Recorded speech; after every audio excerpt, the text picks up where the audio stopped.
18 de l'oxygène, qui est un isotope beaucoup plus rare de l'oxygène. En fait, l'isotope le plus commun, c'est l'isotope 16.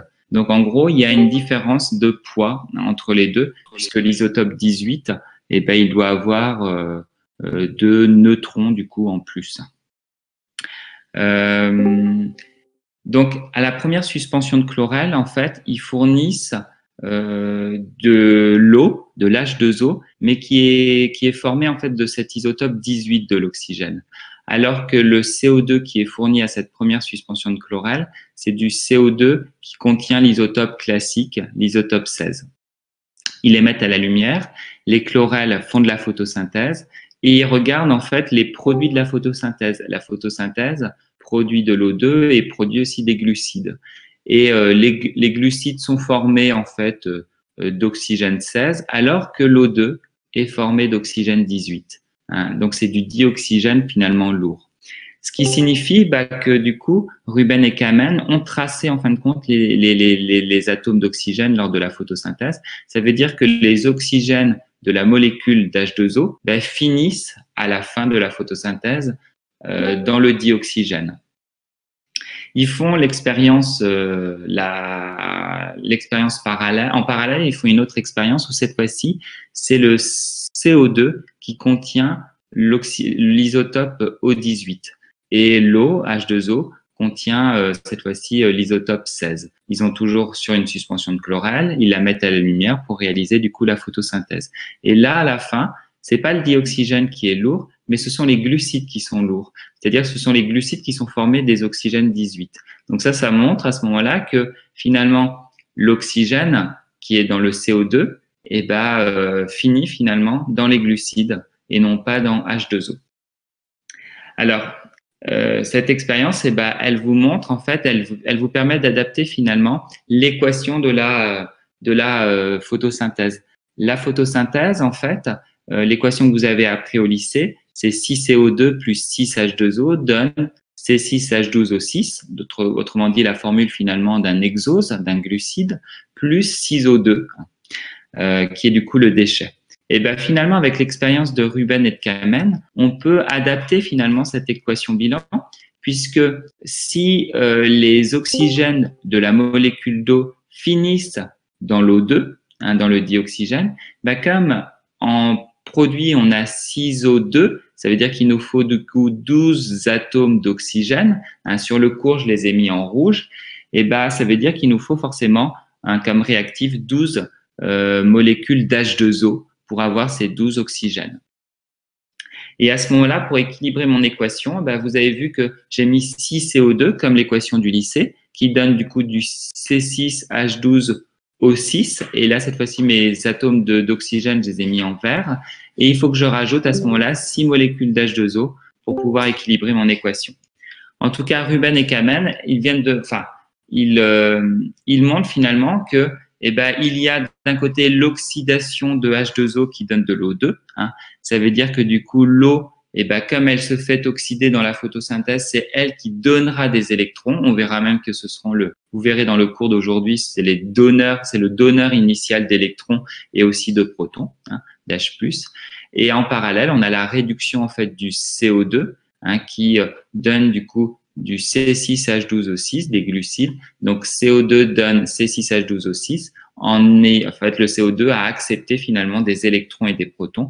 Donc, il a bien subi une réduction et ce sera l'accepteur final des électrons et des protons. On verra qu'en fait, cette deuxième étape, la réduction du CO2 et de l'H2O, ça se fait durant le cycle de Calvin qui sera étudié en fait dans le chapitre 4, le dernier chapitre du métabolisme. Est-ce qu'il y a des questions sur ce cours, sur cette expérience? Pas de questions? Très bien. Alors, s'il n'y a pas de questions, je vais passer du coup à l'expérience de Hill. Donc, cette expérience de Hill, on est cette fois-ci à la diapositive 60. Alors, Hill, toujours au début des années 40, en fait, travaille sur cette fois-ci une suspension de chloroplastes. Ça veut dire que les cellules chlorophylliennes, cette fois-ci, il les a cassées et il a récupéré du coup que les chloroplastes de ces cellules. Il les a isolés et en fait, lors de cette extraction, les molécules qui étaient contenues en fait dans le stroma du chloroplaste ont été diluées. Et notamment, on a dilué le NADP+, qui était présent dans ce stroma. Ces chloroplastes, ils vont être mis dans différentes conditions, parfois à l'obscurité, d'autres fois à la lumière. Et puis, à un moment donné dans l'expérience, il va injecter en fait de l'oxalate ferrique, qui est en fait un puissant oxydant. Donc, je vous rappelle qu'un oxydant, ça veut dire qu'il provoque une oxydation. Hein. Et donc, un oxydant, il provoque du coup une oxydation. Hein. Donc, ça veut dire qu'il est capable finalement de provoquer cette oxydation, excusez-moi. Et ce qu'il va faire, c'est qu'il va mesurer en fait le taux en O2 de la suspension de chlorelle. Et quand on regarde le graphique, on voit que il y a la production d'O2 uniquement quand on a deux conditions réunies. Il faut être à la lumière et il faut qu'il y ait justement ce puissant oxydant. À la lumière et ce puissant oxydant, on a la présence d'un dégagement d'O2. Par contre, on voit bien que dès aussitôt qu'on arrête la lumière, même quand l'oxydant est présent, puisque quand on a ajouté l'oxydant dans le milieu, il est présent jusqu'à la fin de l'expérience, et à ce moment-là, on voit que le taux d'O2 en fait diminue. Donc, en fait, cette expérience, c'est comme si vous pouviez la décomposer en quatre étapes: obscurité sans oxydant, puis lumière sans oxydant, puis lumière avec oxydant, puis obscurité avec oxydant. Et finalement, en comparant lumière avec oxydant et obscurité avec oxydant, c'est-à-dire les troisième et quatrième étapes de l'expérience, on montre que la lumière, elle est nécessaire à la production d'O2. En comparant l'étape 2 où on a de la lumière mais on n'a pas encore injecté l'oxydant, et l'étape 3, quand on a de la lumière et qu'on a injecté de l'oxydant, on montre qu'il faut avoir la présence d'un oxydant pour pouvoir produire de l'O2. Cette expérience, qu'est-ce qu'elle nous montre? En fait, ce que j'ai oublié de vous préciser, c'est que dans le protocole, en fait, ne fournit pas de CO2 en fait à sa suspension de chlorelle. Et on voit qu'il y a la production d'O2. Donc, ça veut dire que l'étape où je transforme H2O en O2, autrement dit, une étape où j'oxyde la molécule d'eau pour libérer du coup de l'O2, 2H+, et 2 électrons, et cette oxydation, finalement, elle ne nécessite pas la présence de CO2. Et donc, on avait dit qu'elle était couplée à la réduction du CO2 en glucides, mais en fin de compte, cette réduction, ce couplage, il est indirect. Et pour avoir véritablement, finalement, l'oxydation en fait de la molécule d'eau en O2, il faut simplement avoir un oxydant, ici l'oxalate ferrique. Donc ça veut dire que dans sa suspension de chlorelle, ce qui s'est passé, c'est que du coup H2O a été oxydé en O2 et du coup l'oxalate ferrique a été lui réduit. Donc il a accepté les électrons et les protons. Ça veut dire que en gros le fer de cette molécule, il est passé du coup, s'il a accepté des électrons, il est passé de Fe3+ à Fe2+. Donc, ce qu'il montre à travers cette expérience, c'est que, en fait, la photosynthèse, c'est pas une étape, mais c'est au moins deux étapes. Il y a une première étape qui sont couplées par un intermédiaire. Il y a une première étape, qui est la phase photochimique, celle qui s'est réalisée dans l'expérience de Hill, à savoir que H2O a été oxydé en O2 et que les électrons et les protons ont été pris en charge par un oxydant qui, du coup, est passé sous forme réduite. Alors, dans la cellule, c'est pas de l'oxalate ferrique, mais c'est le fameux NADP+, qui s'est fait diluer lors de l'extraction. Donc, quand les cellules sont intactes, dans le stroma, il y a du NADP+, qui, du coup, passe sous forme de NADPH, H+, et qui a du coup accepté les électrons et les protons qui ont été libérés par l'oxydation de H2O pour donner O2. D'accord? Donc, si vous voulez équilibrer l'équation, ça fait H2O plus NADP+ donne 1/2 de O2 plus NADPH, H+. Et lors de cette étape de la photo lors de cette phase photochimique de la photosynthèse, on crée ce qu'on appelle du pouvoir réducteur. Or, dans votre cours, je vous ai mis le sigma. Hein. J'ai voulu faire la règle, excusez-moi, du gamma. Hein. J'ai mis du coup NAD, le couple NAD+, NADP, NADP, HH+, hein, sur ma petite flèche. Il est à moins 0,32 volts. Et j'ai mis aussi le couple O2H2O qui est à 0,82 volts. Et quand je fais ma règle, quand je fais mon parcours de mes électrons, on a dit que c'était les électrons et finalement, l'équation, c'était H2O qui donnait les électrons à NADP+, qui du coup donnait NADPHH+, plus O2. Et on voit bien qu'on ne respecte pas la règle du gamma, on va à l'inverse. Hein. Donc, ça veut dire que cette phase photochimique, ce n'est pas c'est pas spontané. Hein. Ça va contre les lois de la thermodynamique. Hein, normalement, les électrons, ils devraient aller depuis NADPHH+ vers O2 pour donner du coup H2O et NADP+. Donc, si lors de la photosynthèse, on peut faire cette transformation, c'est qu'elle est couplée à un apport d'énergie. Hein, et cet apport d'énergie, c'est tout simplement l'énergie lumineuse. Donc, toute cette phase photochimique, ça va être l'objet de l'étude du cours d'aujourd'hui, hein, quand vous allez voir justement le fonctionnement de la chaîne de transfert d'électrons photosynthétique. Elle se fait au niveau de la membrane des thylakoïdes. Il y a une deuxième phase à cette photosynthèse, c'est la phase chimique ou thermochimique. Et cette phase chimique, c'est le cycle de Calvin, on l'étudiera au chapitre 4. Et lui, il va utiliser le pouvoir réducteur qui a été formé lors de la phase photochimique. C'est-à-dire que si on regarde l'équation bilan, le CO2 plus le NADPHH+, va donner du coup CH2O, autrement dit un glucide, hein, tous les éléments pour former des glucides, plus du NADP+. Donc là, cette phase, elle utilise finalement le pouvoir réducteur qui a été formé lors de la phase photochimique et elle permet du coup de réduire le CO2 en glucides, en tout cas en molécules organiques. Est-ce qu'il y a des questions pour ces deux expériences historiques, Ruben et Kamen, et surtout l'expérience de Hill?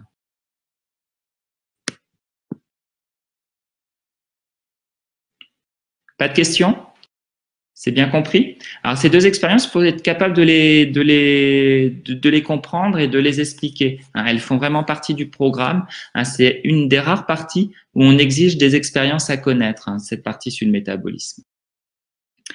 Alors ensuite, je vous ai fait une petite partie sur les pigments photosynthétiques qui seront vraiment au cœur, qui ont un rôle central, hein, dans la phase photochimique. Alors, on va partir du coup sur la diapositive 62. Hein, qui est une diapositive en fait que vous connaissez parce que c'était une diapositive que je vous avais mis dans le TP SV04 où on avait fait des électrophorèses et des chromatographies. Hein. On avait fait notamment une chromatographie, hein, des pigments chlorophylliens d'une feuille et des algues, hein, c'est-à-dire des différents pigments. Et on avait identifié les différents pigments. On avait vu qu'ils avaient plus ou moins migré sur le chromatogramme parce qu'ils étaient plus ou moins polaires. Donc là, vous avez dans la diapositive 62, en fait, les deux formules en fait, des chlorophylles A et des chlorophylles B, hein, qui font partie du groupe des chlorophyles. Et on voit, en fait, si vous regardez la formule, qu'on a un noyau que l'on retrouve, hein, c'est le noyau, c'est un noyau qui ressemble un peu au noyau en fait, de l'hème de l'hémoglobine et ce noyau, mais c'est aussi un noyau qui ressemble aussi à ce qu'on trouvait chez les cytochromes, hein, ce noyau, c'est un noyau tétrapyrolique. Quand on regarde ce noyau, on voit qu'au centre, on a un Mg2+, et tout autour, en fait, on a des unités, 4 unités qui se répètent et qui est justement le noyau pyrrole. Et dans ce noyau pyrrole, dans ce noyau tétrapyrolique, on voit qu'on a des doubles liaisons qui sont conjuguées. Et le tout, ça forme une sorte de plan. Donc, sur mon schéma à côté, hein, j'ai simplement fait une sorte de rectangle au milieu duquel j'ai mis Mg2+. Et tout autour, j'ai mis un trait jaune pour indiquer qu'il y avait la présence de liaisons, hein, de doubles liaisons conjuguées. Et alors, quand une molécule a des doubles liaisons conjuguées, ça lui confère des propriétés d'absorption de photons, hein, c'est-à-dire qu'elle peut absorber certaines radiations.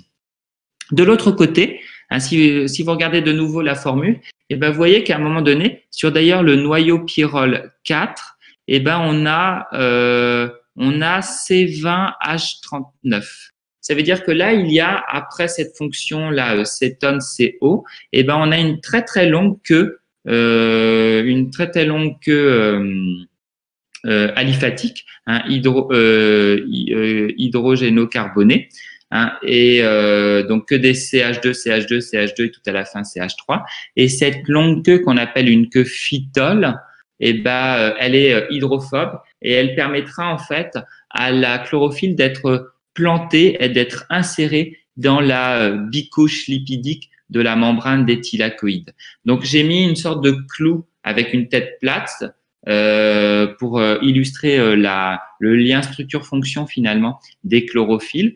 Et ben en fin de compte, la tige du clou est plantée dans la membrane et la tête du clou est à la surface, hein, de façon finalement à réceptionner les photons, à absorber ces photons grâce à ces doubles liaisons conjuguées. Quand je regarde mes deux chlorophylles, chlorophylle A et chlorophylle B, eh ben la seule petite différence, c'est au niveau du noyau pyrrole 2, hein.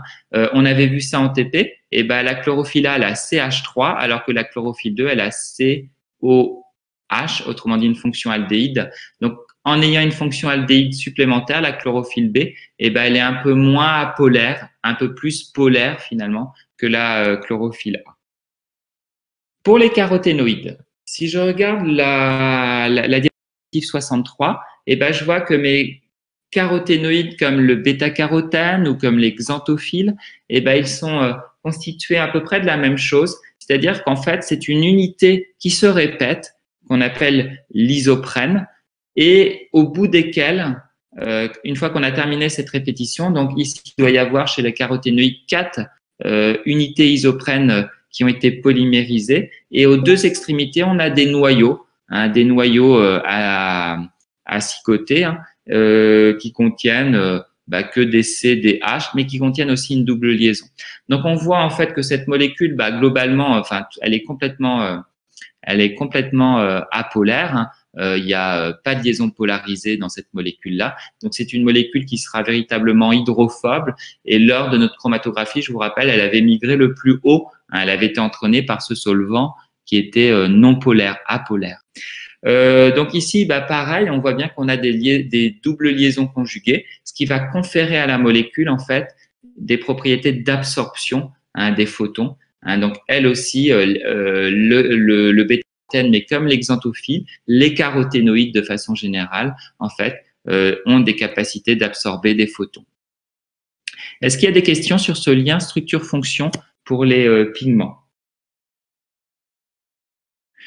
Non, donc du coup, je vais continuer en fait le cours et voir la notion en fait, une notion que vous avez vue pour certains en spécialité qui s'appelle le spectre d'absorption des chlorophylles et des caroténoïdes. C'est la diapositive 64.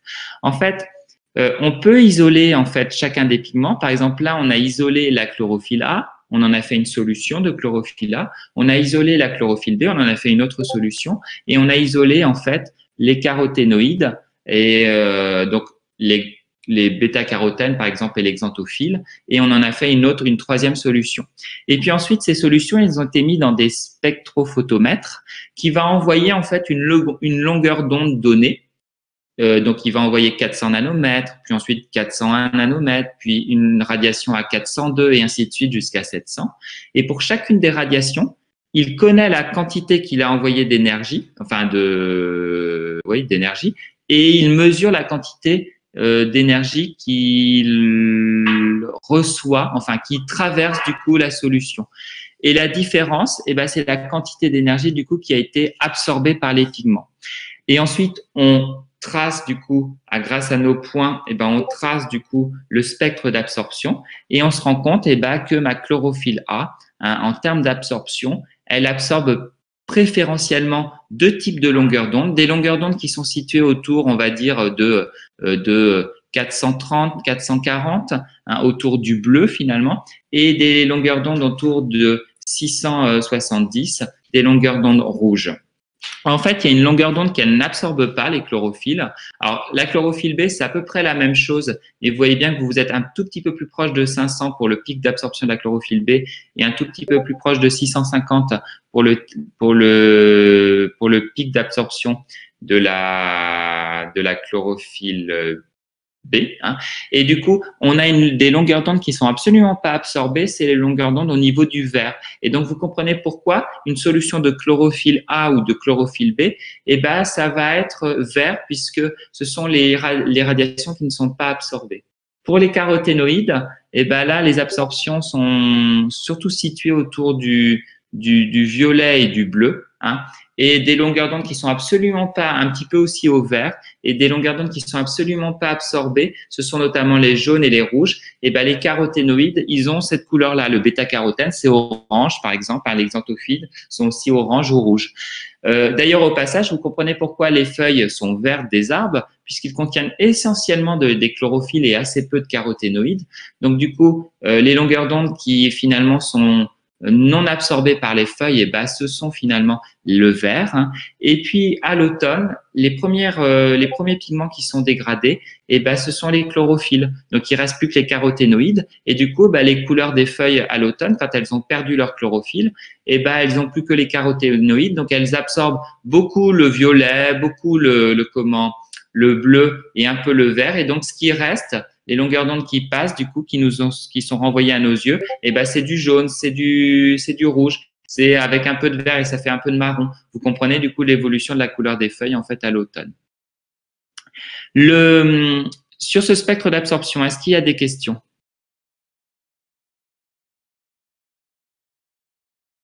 Non? Alors on va passer du coup au spectre d'action. Le spectre d'action, en fait, alors, bien évidemment, ce que j'ai oublié de préciser, si au spectre d'absorption, si je montre que les chlorophylles ou les caroténoïdes absorbent des longueurs d'onde, c'est parce que dans leurs molécules, il y a justement les doubles liaisons conjuguées, hein, qu'on avait vu tout à l'heure. Le spectre d'action. Là, cette fois-ci, le spectre d'action, c'est le fait de prendre donc, par exemple, une suspension de chlorelle, donc de cellules chlorophylliennes, et de pareil, de leur envoyer différents types de longueurs d'onde, donc 400 nanomètres, 401 et ainsi de suite jusqu'à 750 là sur le graphique. Et on mesure, par exemple, la quantité d'O2 qui est produite. Autrement dit, on mesure l'intensité de la photosynthèse ou l'efficacité de la photosynthèse. Et on trace ensuite un graphique qui montre du coup l'intensité de la photosynthèse en fonction de la longueur d'onde, des différentes longueurs d'onde. C'est le graphique sur la diapositive 65 en bleu. Et sur cette diapositive, on a superposé le spectre d'absorption d'une solution de chlorophylle brute. Donc, quand on parle de solution de chlorophylle brute, ça signifie en fait qu'il y a le mélange de tous les pigments, la chlorophylle A, la chlorophylle B, les caroténoïdes, carotène, xanthophylle. On a tout mélangé. C'est pas comme tout à l'heure où on avait fait des solutions pures que de chlorophylle A, que de chlorophylle B, puis une troisième que de bêta-carotène, puis une quatrième que de, par exemple, de xanthophylle. Là, c'est une solution de chlorophylle brute. Et ce qui est remarquable, c'est qu'on voit que les deux courbes, en fait, se superposent. Ce qui signifie que finalement, les longueurs d'onde qui sont les plus absorbées, comme par exemple le rouge et les bleus foncés, eh ben, sont celles qui finalement vont donner la photosynthèse la plus efficace, la plus intense. Au contraire, les longueurs d'onde qui sont les moins absorbées, comme le vert, sont celles pour lesquelles la photosynthèse est la moins efficace. Donc ça signifie tout simplement, grâce à cette superposition des deux courbes, que finalement, les radiations qui sont absorbées par les pigments, chlorophylle, A, B et caroténoïdes, servent finalement à la photosynthèse. Et donc là, on met en évidence justement que c'est cet apport d'énergie lumineuse qui permettra finalement de réaliser la photosynthèse, comme par exemple l'oxydation de H2O en O2.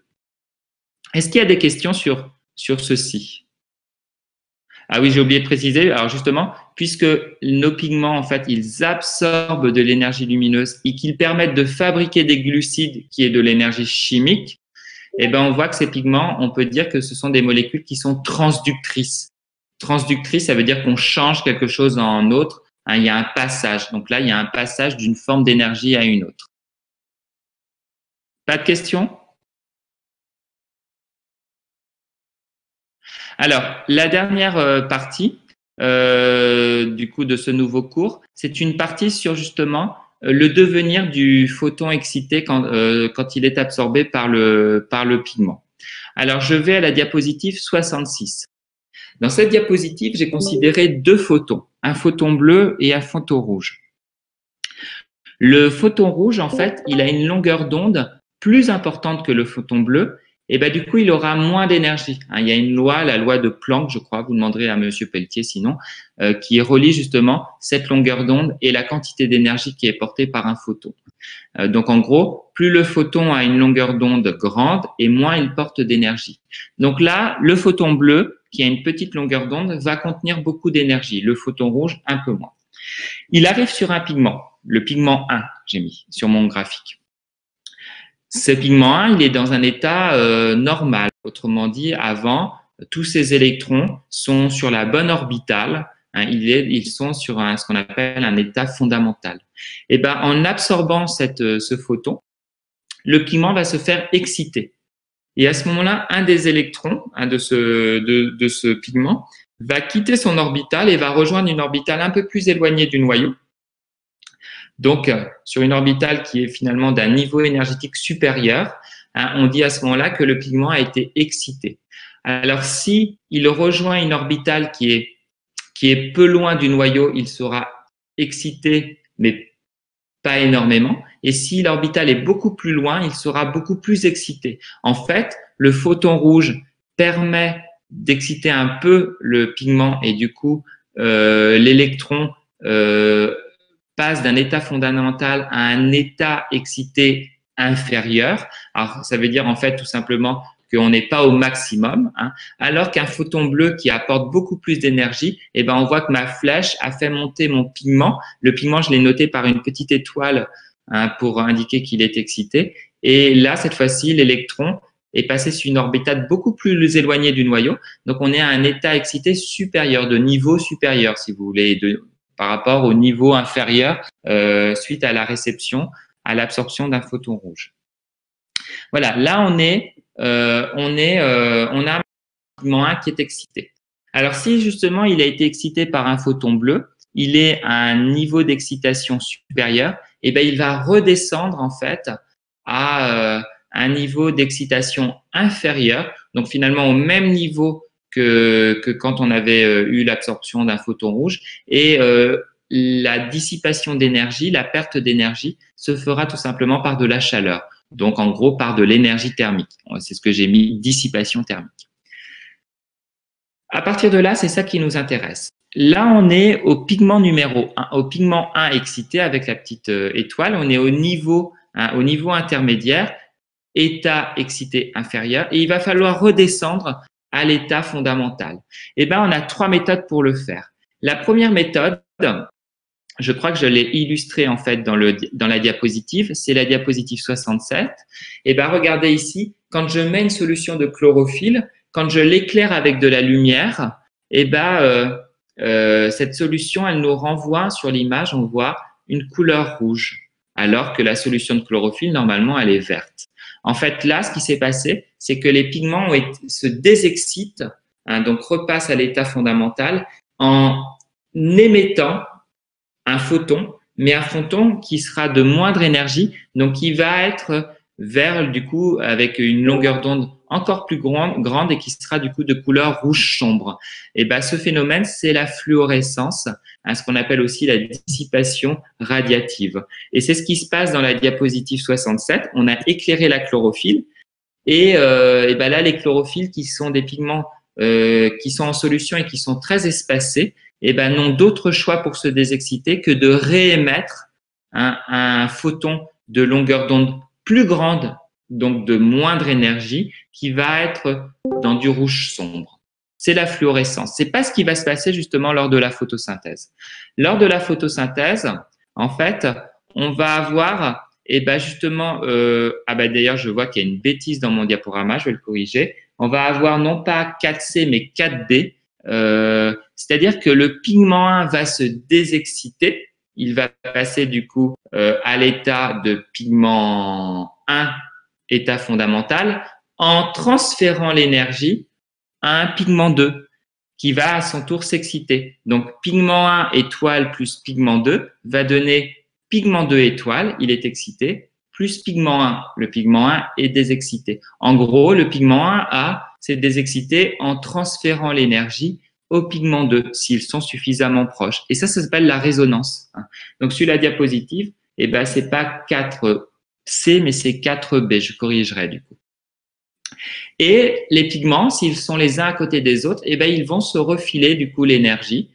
Ils vont se désexciter en filant l'énergie, en transmettant l'énergie aux pigments voisins, et ainsi de suite. Et de proche en proche, on va aller comme ça vers, dans la photosynthèse, des chlorophylles un peu spéciales qu'on verra tout à l'heure, qui sont dans le centre réactionnel et qui peuvent faire, elles, un autre événement qui est le transfert photochimique. Donc, c'est le troisième type de désexcitation. C'est là, sur mon schéma, en fait, c'est tout au bout, en fin de compte, de ma flèche, quand il y a chlorophylle A. Là, cette fois-ci, par exemple, la chlorophylle A, elle a reçu l'énergie du pigment 2, qui du coup se désexcite, et la chlorophylle A passe à un état excité. Et à ce moment-là, cette chlorophylle-là, au lieu de transmettre l'énergie par fluorescence ou par résonance, ben non, elle va se désexciter en perdant cet électron. Et donc, à ce moment-là, on passe à de la chlorophylle A+. Autrement dit, elle a une charge plus puisqu'elle a perdu du coup un électron. Ça, c'est ce qu'on appelle le transfert photochimique. Ça, c'est finalement une oxydation. Et c'est ce type de transfert qui sera impliqué dans la chaîne photosynthétique. Est-ce qu'il y a des questions sur cette diapositive 66?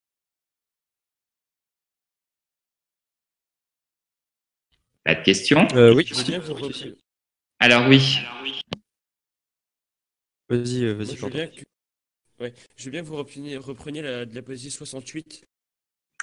Alors, la diapositive? Ah oui, 68, mais j'y suis pas encore, Quentin. Je vais l'expliquer tout à l'heure, oui. La diapositive. J'ai cru que vous parliez de ça, du coup. Ah non. Alors justement, je finis du coup le petit cours, je finis la diapositive 68. En fait, dans ma chaîne photosynthétique, eh ben, je vais avoir en fait les pigments. On a dit tout à l'heure qu'ils étaient dans la membrane des thylakoïdes. On a vu notamment les chlorophylles qui étaient à l'image d'un clou, par leur queue phytole étaient plantés dans la membrane. Et les autres, en fait, les caroténoïdes, eux, ils n'ont pas de problème à être dans la membrane puisque de toute façon, ils sont hydrophobes. Et en fait, ces pigments, ils sont associés à des protéines et ils sont en fait les uns à côté des autres. Et ça donne des espèces de grosses structures qui vont s'appeler des photosystèmes. Alors là, par exemple, je vois sur ma diapositive 68 l'organisation d'un photosystème vu de dessus. C'est-à-dire que je vois vu de dessus la membrane. Donc, ma membrane, elle serait dans le plan de ma feuille, si vous voulez, de ma diapositive. Et en fait, les protéines vont faire que les caroténoïdes sont plutôt situés en périphérie de ce photosystème, de ce gros édifice supramoléculaire. Ensuite, dans la couche intermédiaire, on aura plutôt les chlorophylles B. Et dans la couche la plus interne, on aura les chlorophylles A. Tous ces pigments qui sont associés les uns avec les autres, ils forment ce qu'on appelle une antenne collectrice. Et au centre, on a une structure un peu particulière. En fait, on a une protéine qui associe une paire de chlorophylles A un peu spéciale et ça forme du coup le centre réactionnel. Pourquoi elles sont spéciales, ces chlorophylles A? Parce que cette paire de chlorophylles A qui est au niveau du centre réactionnel, c'est celle qui peut faire le transfert photochimique. C'est celle qui peut se désexciter en perdant un électron. Alors que tous les pigments, les caroténoïdes, les chlorophylles B, mais aussi les chlorophylles A qui sont dans l'antenne collectrice, dans les 3 couches qui sont autour de ce centre réactionnel, elles ne peuvent pas faire ce transfert photochimique. Elles ne font que de la résonance. D'accord? Elles ne font pas de fluorescence parce qu'elles sont suffisamment proches, les pigments sont suffisamment proches les uns des autres. Alors, ne me posez pas la question pourquoi la chlorophylle A du centre réactionnel peut faire du transfert photochimique et pas les chlorophylles A qui sont dans l'antenne collectrice. Je sais pas. Je pense que c'est l'association avec les protéines qui leur confère cette propriété. Mais d'un point de vue physique, du point de vue du mécanisme électronique, je ne sais pas l'expliquer. c'est plutôt des compétences de physicien. Alors, sur le côté, justement, j'ai mis un petit schéma qui vous montre justement ces chlorophylles A du centre réactionnel. Et on voit que la chlorophylle A, étape 1, peut justement se faire exciter, chlorophylle A étoile, par justement un pigment N de l'antenne collectrice qui était excité, qui s'est désexcité. Donc, l'étape 1, c'est tout simplement, une fois que j'ai eu un photon d'absorbé par l'antenne collectrice, l'énergie a été transmise de proche en proche à tous les aux pigments de l'antenne collectrice, et à un moment donné, un pigment N de l'antenne collectrice qui est excité se désexcite, il passe pigment N, et l'énergie est alors transmise à la chlorophylle A, à une des deux chlorophylles A du centre réactionnel qui s'excite, chlorophylle A étoile. Et à ce moment-là, qu'est-ce qu'elle va faire, cette chlorophylle A excitée? Elle va se désexciter, mais cette fois-ci en perdant un électron. Donc, elle devient étape 2, chlorophylle A+, puisqu'elle a perdu un électron. Et une molécule qui était dans un état excité va passer à l'état réduit, puisqu'elle va accepter ses électrons. Donc, on a ce qu'on appelle un accepteur d'électrons qui était oxydé et qui passe accepteur à l'état réduit. C'est l'étape 2. Et l'étape 2 est du coup le transfert photochimique, alors que l'étape 1 était simplement de la résonance. Et enfin, ce qu'il va falloir faire, c'est que la chlorophylle A, elle a perdu un électron, il va falloir la régénérer. Donc, la chlorophylle A+, va gagner un électron et va donner de la chlorophylle A, comme elle était à l'état initial, grâce à un donneur d'électrons qui est dans un état réduit et qui va se faire oxyder, donc qui va perdre des électrons pour la donner à la chlorophylle A+, et donner du coup de la chlorophylle A. Et on peut recommencer ainsi de suite. Donc, ce qu'on voit, c'est que mes photosystèmes, ce sont finalement des grosses structures qui contiennent plusieurs centaines, voire des milliers de pigments qui sont organisés autour d'un centre réactionnel. Et c'est ce centre réactionnel finalement qui est véritablement le lieu où on commence de l'oxydoréduction, où on peut justement arracher des électrons et les envoyer dans la chaîne photosynthétique. Donc, pourquoi cette antenne collectrice? J'ai dit dans le cours que ça optimise la captation des photons. Parce que s'il n'y avait pas cette antenne collectrice, il faudrait que le photon tombe pile sur une des deux chlorophylles du centre réactionnel pour qu'on ait un acte photochimique. Mais là, le photon, avec cette organisation photosystème, le photon, il peut tomber même un peu à côté. Il va tomber ainsi sur, par exemple, un caroténoïde qui va transmettre son énergie à un autre caroténoïde à côté, puis à un autre caroténoïde, puis ensuite à une chlorophylle B, puis à une autre chlorophylle B, et ainsi de suite, et ainsi de suite. Et in fine, au final, on va toujours transmettre à la fin au centre réactionnel qui va faire justement le transfert photochimique où il va y avoir du coup une oxydation d'une de ces chlorophylles qui va donner une chlorophylle A+, et l'électron est envoyé du coup dans la chaîne photosynthétique.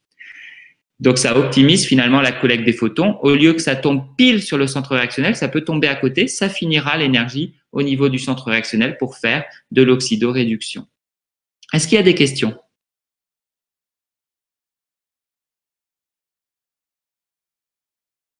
Pas de questions?